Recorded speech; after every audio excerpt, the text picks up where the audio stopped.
Welcome, students. Today we are going to study the new topic that is the cycle, or it is known as the cypher. Cypher is commonly known as the urn sponge. The individuals are shaped like an urn, a water vessel. It is also called the crown sponge because the fringe of long and straight spicules at the top looks like a little crown. Cipher को जो है crown sponge भी कहा जाता है क्योंकि इसके जो ऑस्कुलम के ऊपर मोनाक्सोन स्पिक्यूल्स का बना हुआ एक क्राउन के लुक देते हैं, क्राउन के समान या मुकुट के समान दिखाई देते हैं, इसलिए इसको क्राउन स्पंज के नाम से जाना जाता है। और शेप उसकी बॉडी देखा जाए अर्न के समान, URN अर्न के समान होता है, इसलिए इसको अर्न स्पंज भी कहा जाता है। ये एक्चुअली एक सी वाटर स्पंज है, मराइन स्पंज है, ओके, जो कि कोरल्स में हो, मोलस्कन प्राणियों की जो शेल्स होते हैं इसमें चिपके हुए दिखाई देते हैं।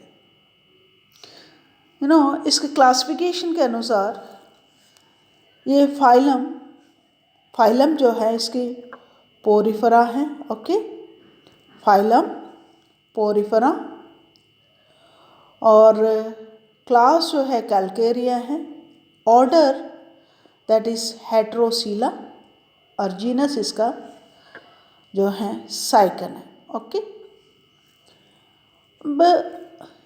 इसका हैबिट एवं हैबिटेट देखे जाए या हैबिटेट एवं हैबिट देखा जाए, मैंने पहले ही कहा it's a marine sponge, okay, marine sponge. ये वाइडली डिस्ट्रीब्यूटेड होता है and it is best known from north Atlantic shores. एकल हो सकता है या फिर कॉलोनी में भी। कॉलोनी जो है बडिंग के द्वारा उत्पन्न होते हैं। जो sessile colonies of cylindrical individuals are found permanently attached to the submerged rocks or other solid substrate. ये एक्चुअली साइफा जो है समुद्र में जो शैलो वाटर्स या छिछले जल में पाए जाते हैं। इनके विविध स्वरूपों में ये पाए जाते हैं। इनमें सरल से लेकर जटिल प्रकार का नालतंत्र जो है वो भी पाए जाते हैं। इस साइफा में मध्यम प्रकार की कॉम्प्लेक्सिटी पाई जाती है। मैंने पहले ही कहा साइफा जो है कॉलोनियल प्राणी होता है। शरीर देखा जाए इसको बेलनाकार होता है। शरीर इसका कहते हैं कि 1 से लेकर 3 सेंटीमीटर तक इसका हाइट ऊंचाई होती है और 5 से लेकर 6 mm तक इसका डायमीटर होता है। और सबसे पहले इस स्पंज के बारे में अध्ययन जो किया है वो है D. लेबनफेल 1936, ओके। अब ये इसका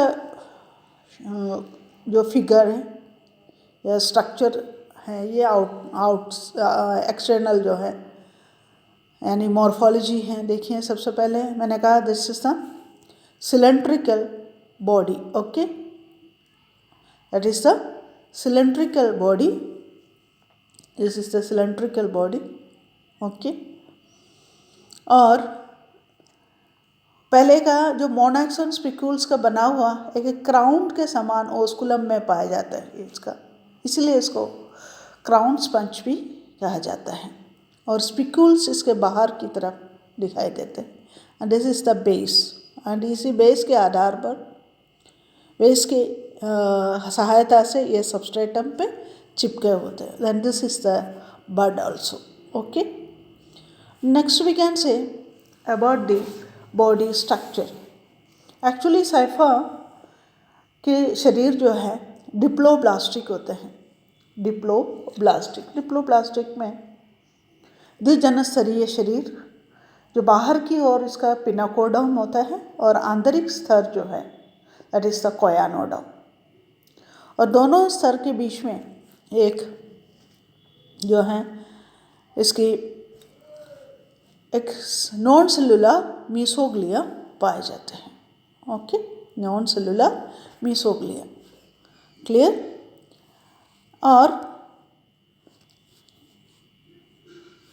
इसके ओस्टिया देखा जाए, ostia, then the excurrent canal, then osculum, okay, excurrent canal, osculum, और ओस्कुलम जो है that is fringed with long straight and needle like spicules. इसी ओस्कुलम में के ऊपर ही लंबे जो है सीधे नीडल के समान जो है कि स्पिक्यूल्स के द्वारा घेरे रहते हैं, इसलिए उसको एक क्राउन के समान संरचना दिखाई देते हैं उसका ओस्कुलम के ऊपर, इसलिए क्राउन स्पंज भी कहा जाता है। ओके, नेक्स्ट जो है वी कैन से स्पिक्यूल्स जो है एक्चुअली ये कैल्केरियस स्पंजेस होते हैं, यानी the it consist of the calcareous monoaxon spicules. Spicules जो है कैल्केरियस प्रकार के होते हैं, कैल्शियम में होती है, और वो भी एक अक्षीय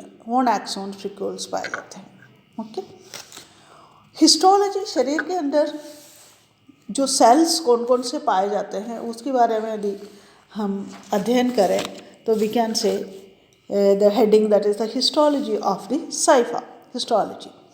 हिस्टोलॉजी में इनमें जो है डिप्लोब्लास्टिक शरीर होता है। ओके, डिप्लोब्लास्टिक या diplo means double, okay, blastic यानी 2 जार्मलर्स आर प्रेजेंट, और जिसमें है बाहर की ओर के जो है पिनाकोडम है और भीतर की ओर जो है कोयानोडम।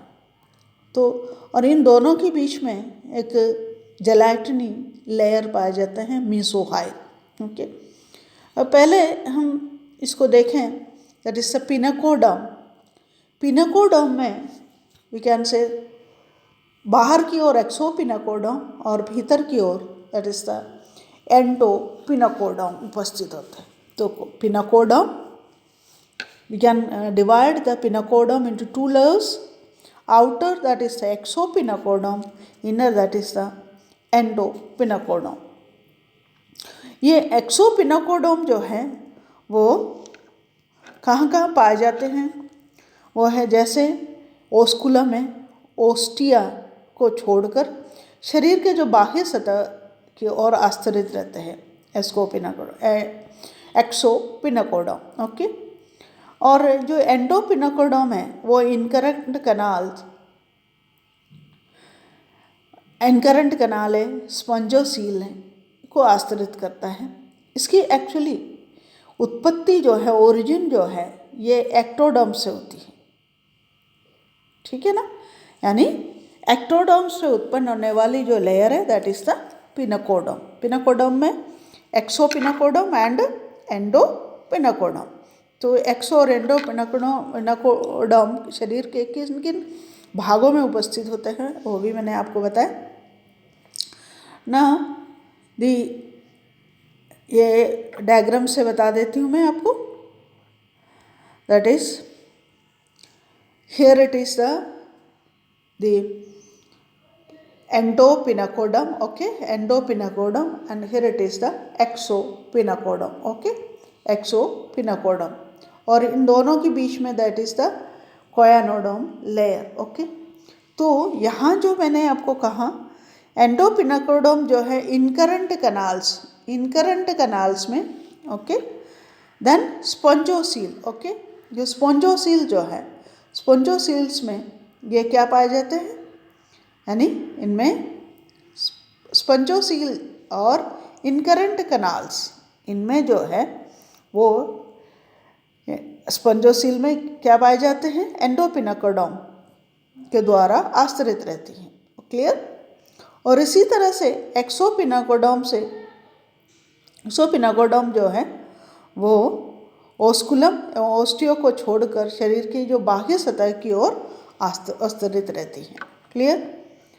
अब हम देखते हैं कि भाई इनमें ये जो पिनाकोडम है इसमें कौन कौन से प्रकार की सेल्स होते हैं। ओके, यानी इनमें that the pinacoderm consist of two types of cells, they are the pinacocytes and the porocytes. Okay, two types of cells है इसमें पिनाकोडम में, वो एक है पिनाकोसाइट्स, दूसरा है पोरोसाइट्स। अब ये पिनाकोसाइट्स क्या है, इसकी शेप जो है पॉलीगोनल यानी बहुभुजीय होते हैं और बड़ी आकार की होती हैं। ओके, और इसी तरह से इसके मध्य एक केंद्रक पाए जाते हैं। इनके किनारे के नज़दीकी को जो कोशिकाएं होते हैं वो सटे रहते हैं। ये एक्सपेंशन में हो कॉन्ट्रैक्शन की क्षमता के कारण स्पंज अपना आकार जो है या इंक्रीज कर सकते हैं या डिक्रीज भी कर सकते हैं। क्लियर? पोरोसाइट्स जो है, पोरोसाइट्स जो एक्चुअली ये this is the modified pinacocytes. Okay, ये जो पोरोसाइट्स है this are the modified pinacocytes, रूपांतरित पिनाकोसाइट्स होते हैं। ऑफ कोर्स ये लार्ज शेप्ड होते हैं और कॉन्ट्रैक्टाइल सेल्स होती हैं, और ये इनके मध्य में एक्चुअली इसके मिडिल रीजन में एक बड़े छिद्र उपस्थित होता है जिसको प्रोसोपाइल युक्त होती हैं, और ये प्रोसोपाइल अंदरवाही जो इनकरेंट नाल होती है, नालों होती है, यारियाँ नाल से जोड़ता है। यानी किस किस को जोड़ते हैं? इनकरेंट कनाल्स एवं इनकरेंट कनाल्स और रेडियल कनाल्स को आपस में जोड़ते हैं, तो इसको कहते हैं प्रोसोपाइल। तो पोरोसाइट्स यानी क्या है?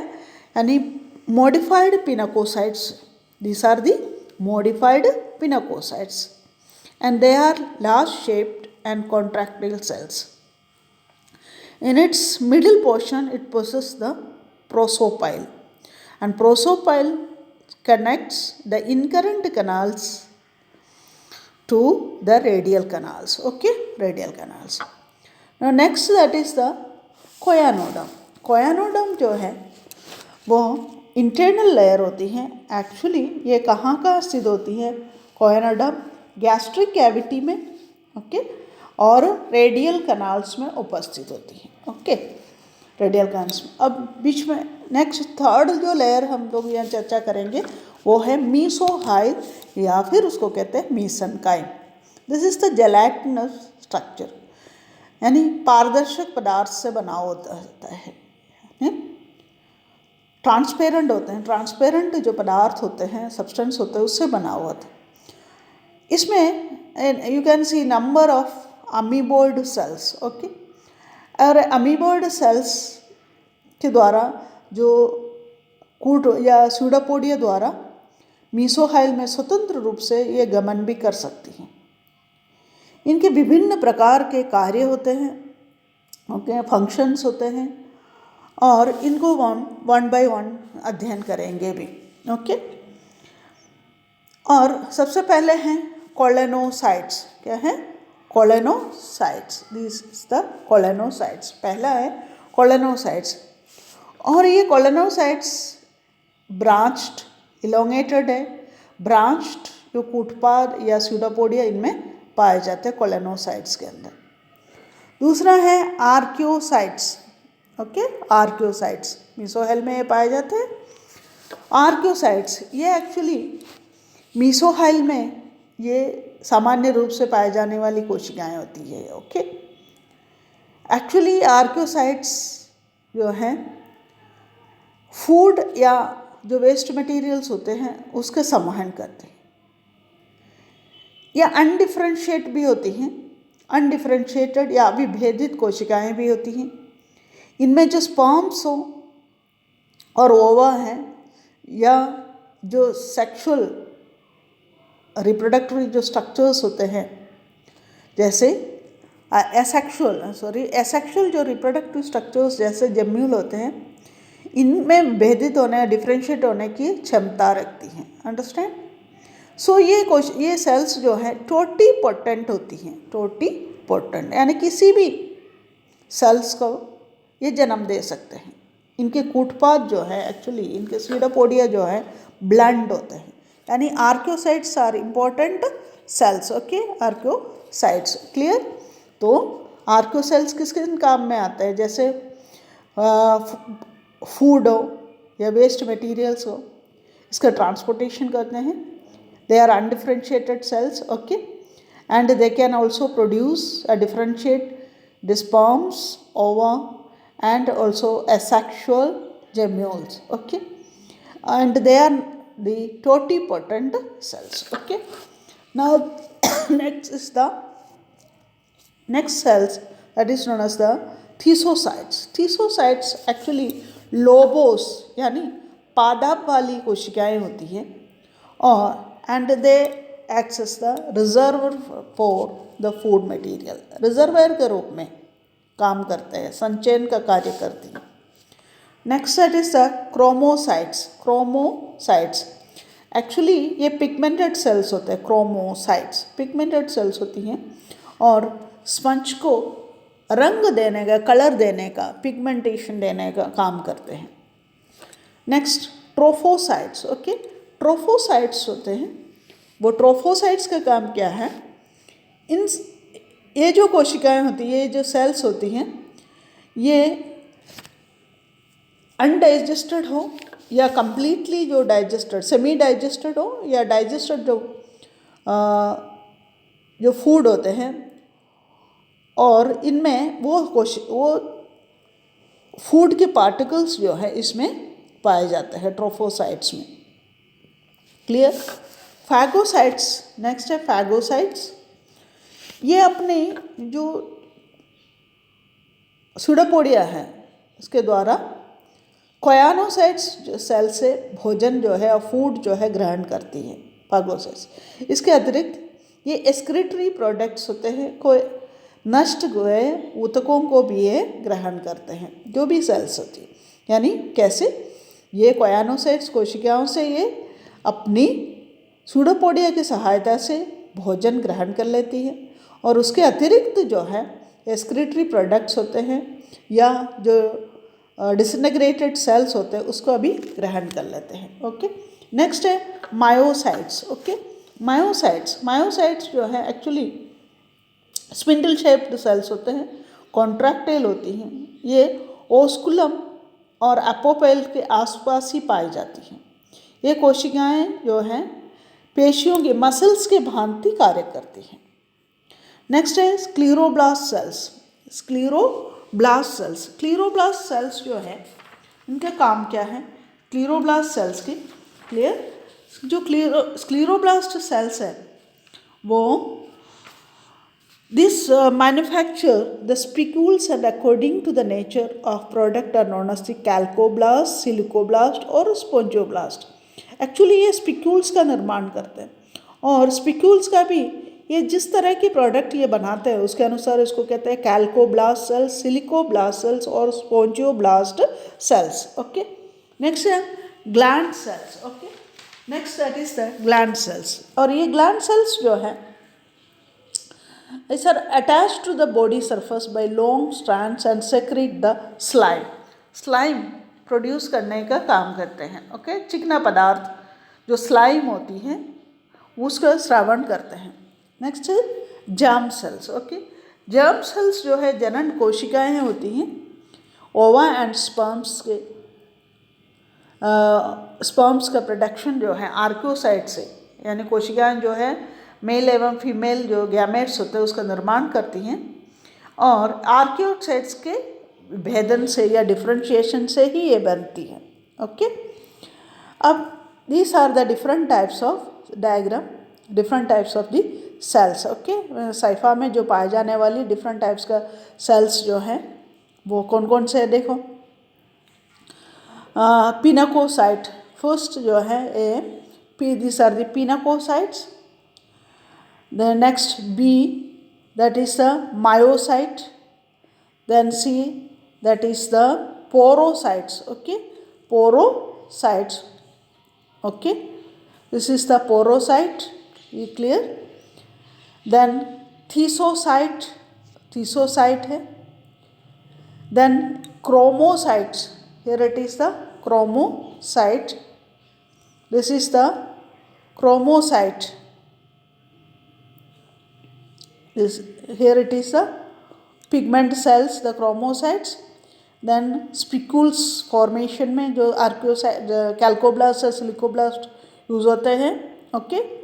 Then the archaeocytes, then the colonocytes, the sperm cells. Okay, the sperm cells or ये that is choanocytes. Okay, this is the choanocytes. These are the choanocytes. Clear? So these are the different types of cells in the case of the body wall of the Saifa. And thank you.